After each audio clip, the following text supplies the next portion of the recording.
Halo teman-teman, hari ini kita akan membahas 3 perusahaan farmasi yang di-request oleh teman-teman kita ya. Saya langsung rangkum dalam satu video biar kita bisa melihat urutan dari ketiga perusahaan ini mana yang terbaik ya. Kalau dari judul video ini teman-teman sudah bisa tahu ya juara satunya siapa ya, yakni adalah DVLA. Juara kedua adalah TSPC dan yang terakhir adalah MERK atau Merck. Yap, dari valuasinya dan juga berbagai kriteria yang sudah saya lihat, maka inilah urutan yang saya kasih. Ya, dengan mudah saya kasih karena memang dari fundamentalnya juga ada perbedaan yang mencolok sih, jadi nggak terlalu susah untuk mengurutkan ketiga perusahaan farmasi ini. Ya, tapi apakah dengan di posisi terakhir merek ini apakah tidak layak investasi? Sebenarnya dari ketiga perusahaan ini semuanya cocok untuk diinvestasikan ya. Valuasi mereka itu bagus banget. Sebagus apa? Inilah yang akan kita bahas di video kali ini. Tentu saja saya akan bahas dari yang terbawah terlebih dahulu ya, yakni adalah Merck Tbk ya, dengan kode emiten MERK atau kita panggil aja Merck. Dari sejarahnya dulu kita lihat. Merck ini perusahaan internasional, udah besar banget ya. Kalau teman-teman udah tahu sejarahnya, mereka itu besar banget ya. Kami sudah ada selama hampir 350 tahun. Namun sebagian besar pemilik kami masih merupakan keturunan Friedrich Jacob Merck, pria yang mendirikan perusahaan kami di Darmstadt, Jerman pada tahun 1668 ya. Ini harus saya sebutkan satu persatu karena ini tahun 1600-an, jadi udah lama banget, 300-an tahun. Sejak saat itu kami telah menjadi perusahaan yang benar-benar global dengan 50.000 karyawan di 66 negara yang bekerja melalui terobosan solusi dan teknologi. Pada tahun 2016 kami menginvestasikan total 2 miliar euro ya. Ini sih gede banget, ini sekitar ya puluhan triliun rupiah di bidang penelitian dan pengembangan. Kami adalah Merck, satu-satunya pengecualian atas keberadaan kami ada di Amerika Serikat dan Kanada. Di kedua negara tersebut kami beroperasi sebagai EMD Serono dalam bisnis biofarma, Milipori Sigma dalam bisnis life science, dan Elektronik EMD dalam bisnis material. Untuk Merck Indonesia sejarahnya kita bisa lihat di sini ya. Nggak sampai 300-an tahun sih, cuman ya lumayan lama juga. Tahun 70 ya, 1970 pendirian Merck Indonesia. Tahun 72 dimulainya produksi farmasi dan 81 mereka melakukan IPO. Tahun 84 dimulainya bisnis kimia dan tahun 93 divisi farmasi memulai bisnis obat bebas. Tahun 2006 divisi farmasi menjadi Merck Serono. Tahun 2007 ekspor produk farmasi ke Filipina dan ada sertifikasi ISO 14001 dan OSAS 18001. Lalu pada tahun 2008 peluncuran nilai-nilai Merck dan pemisahan bisnis Merck Serono dan obat bebas. Tahun 2011 peluncuran Merck Milipol dan tahun 2015 peluncuran payung program tanggung jawab perusahaan Merck bagi Indonesia. Divisi healthcare Merck terbagi dalam bisnis biofarma dan consumer health. Ya, untuk produk mereka itu banyak banget ya, saya nggak bisa sebutkan satu persatu. Ada banyak keahlian, ada tiroid, diabetes dan pre-diabetes, jantung, defisiensi hormon pertumbuhan anak, kesuburan, multiple sclerosis, kanker, dan juga klinis dan diagnostik, emerging biotech, pengujian lingkungan, makanan dan minuman, penelitian pemerintah dan akademi, industrinya pun ada ya, untuk farmasi, biofarmasi, penelitian farmasi, kendali mutu farmasi, elektronik juga ada. Lengkap banget, karena memang mereka perusahaan yang gede banget ya, dari tahun 350 tahun yang lalu. Jadi prospek mereka bagaimana bergerak di bidang farmasi sih oke banget ya, karena menjadi kebutuhan daripada orang banyak. So ya, prospeknya bagus. Selanjutnya kita lihat pemegang sahamnya ada Merck Holding GmbH. Beritanya sih oke-oke aja. Jadi nggak harus kita bahas lebih lanjut lagi. Paling kita lihat laporan keuangan daripada Merck ini yang saya sudah download ya. Di IDX sih cuma ada sampai kuartal pertama tahun 2022 ya. Yuk kita langsung aja masuk ke RT Bisnis dan PDF-nya.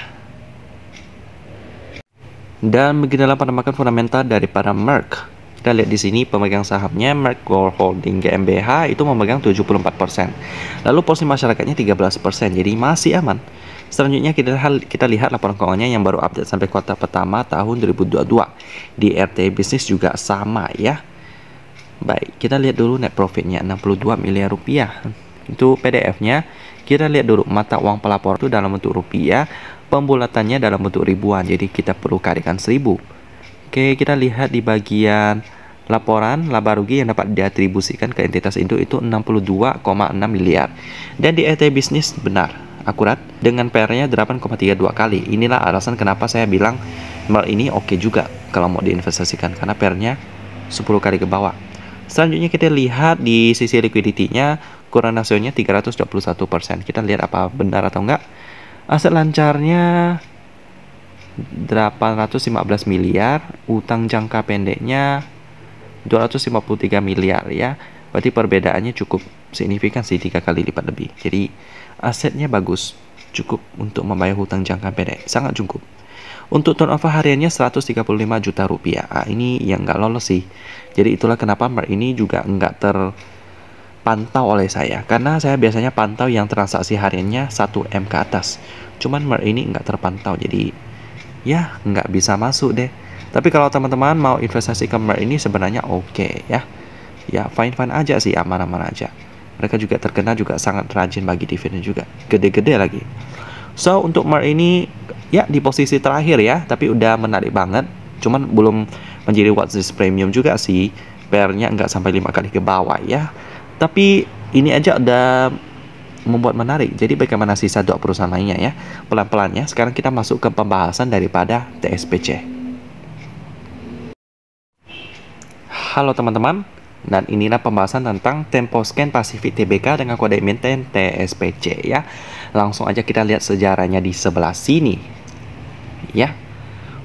Mereka Temposcan Pacific Tbk dan entitas anaknya merupakan bagian daripada Tempo Group yang memulai kegiatan usahanya melalui pendirian PT PD Tempo pada tanggal 3 November tahun 53 yang bergerak di bidang perdagangan produk farmasi. Dibentuk melalui proses restrukturisasi pada tahun 91 dan semula perseroan bernama PT Scan Chemie yang pada tahun 70 memulai kegiatan produksi komersial produk farmasi dalam skala besar. Seiring dengan perjalanan waktu, melalui entitas anaknya juga telah memproduksi produk kosmetik dan produk konsumen sejak tahun 77 ya. Tahun 94 mereka melakukan IPO. Gitu ya teman-teman.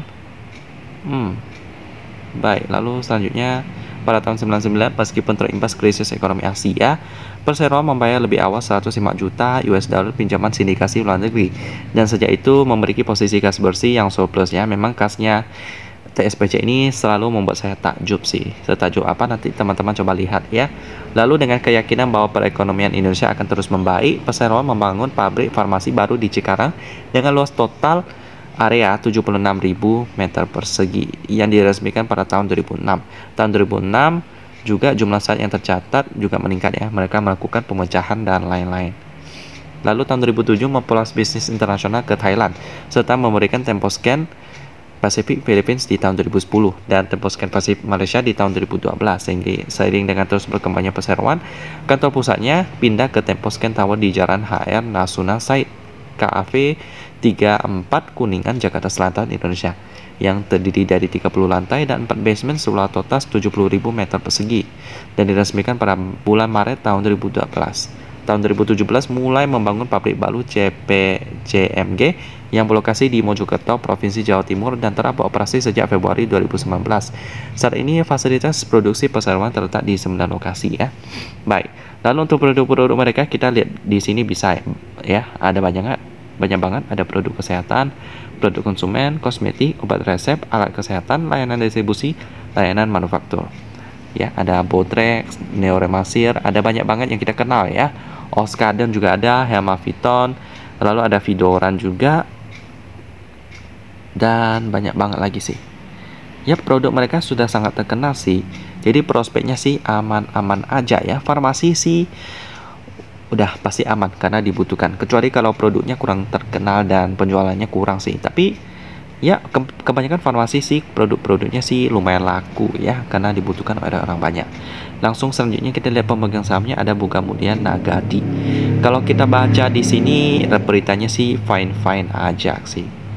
Jadi langsung aja kita masuk ke PDF dan RT Business untuk melihat laporan keuangan daripada TSPC ini.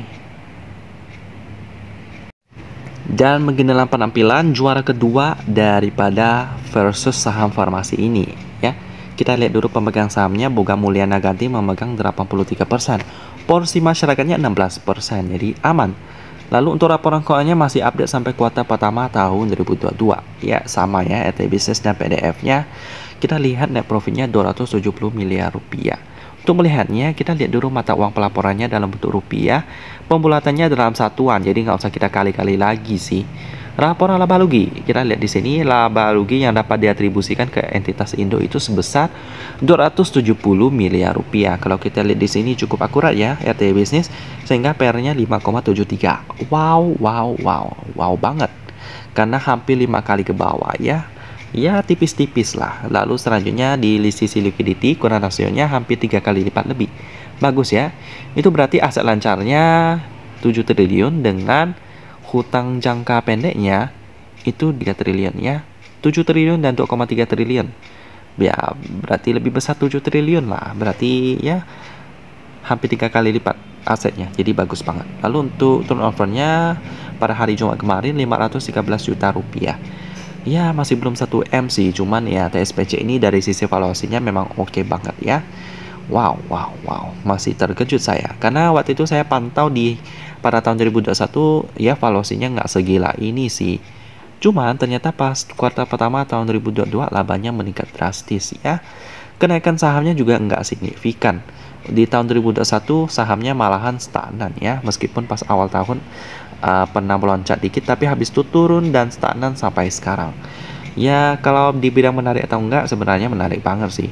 Siapa tahu nanti bandar tiba-tiba menaikkan harganya pas kita punya barangnya, itu pasti senang banget teman-teman ya. Baiklah, nomor 2 itu aja kerasa kayak udah premium banget. Bagaimana dengan yang nomor 1? Langsung aja kita pindah ke Jawara daripada video kali ini ya, yakni adalah DVLA. Kita pindah ke pembahasan DVLA. Halo teman-teman, dan inilah juara 1 kita, Daria Varia Laboratoria Tbk dengan kode emiten DVLA. Juara 1 kita nih. Yuk kita kenalan dengan juara kita ya, dari sejarahnya terlebih dahulu. Di sebelah sini ya. Yap, Daria Varia Laboratoria Tbk adalah perusahaan industri farmasi PMDN atau penanaman modal dalam negeri. Berarti pemiliknya adalah orang Indonesia ya, bukan orang asing, tapi orang Indonesia yang berdiri pada tahun 76. Pada November tahun 94 melakukan IPO dengan kode saham DVLA.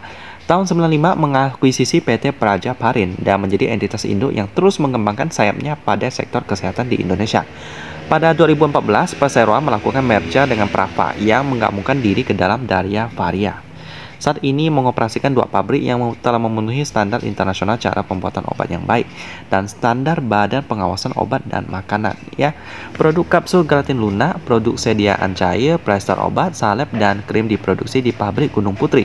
Dalam memproduksi produk-produk tersebut, pabrik Gunung Putri menerapkan sistem manajemen terpadu dan memperoleh sertifikat ISO ya. Banyak banget di sini ya, bisa dibacakan satu persatu. Sedangkan produk injeksi steril dan sediaan padat dalam bentuk tablet dan kapsul diproduksi di pabrik Citiurup. Pabrik Citiurup juga menerapkan sistem manajemen terpadu dan memperoleh sertifikat yang banyak banget ya. Bisa dibaca di sini ya. Dalam menjalankan bisnis toll manufacturing bekerjasama dengan perusahaan afiliasinya Medifarma Laboratories di pabrik Cimanggis Depok. Telah dipercaya oleh mitra bisnis lokal dan asing baik untuk pasar domestik maupun internasional. Untuk bisnis ekspor dan toll manufacturing dan melakukan transfer teknologi, uji coba lab dan pilot, studi stabilitas, pengadaan bahan baku dan kemasan, dan produksi komersial barang jadi yang berkualitas. Ya, selalu memastikan mutu dan keamanan dari setiap produknya, sehingga semua produknya telah bersertifikat halal. Seluruh fasilitas pabrik yang dimiliki Daria Varia telah menerapkan sistem jaminan halal. Dan untuk pemegang sahamnya ada Blue Spear Singapura. Pemiliknya 92,13% saham DVLA. Selama 45 tahun bergerak maju untuk memberikan fasilitas kesehatan yang bermutu tinggi, mulai misi membangun Indonesia yang lebih sehat setiap orang di setiap waktu. Selalu berkomitmen untuk menyediakan beragam produk berkualitas dengan strategi yang tepat untuk kesehatan masyarakat Indonesia ya. Yap, jadi gitu sih teman-teman ya. Untuk produknya ada banyak banget ya. Ada produk kesehatan, obat resep, dan lain-lain. Yap, ini sekilas aja ya produk-produk mereka. Natur E. Lalu ini juga Silex juga ada, Decolgen juga ada ya. Ini merek-merek yang kita kenal banget, Enervonse juga. Nah, jadi banyak banget teman-teman. Itu aja sekilas. Jadi untuk prospeknya seperti biasa ya, di bidang farmasi ini pastinya oke banget. sampai bisa juara 1 loh teman-teman ya. Berarti manajemennya oke banget ya, terbaik ya. Untuk selanjutnya pemegang sahamnya ada Blue Spear Singapore Pte Ltd. Kalau kita baca di sini sih oke aja ya. Langsung aja kita pindah ke PDF dan LT Business untuk melihat laporan keuangannya.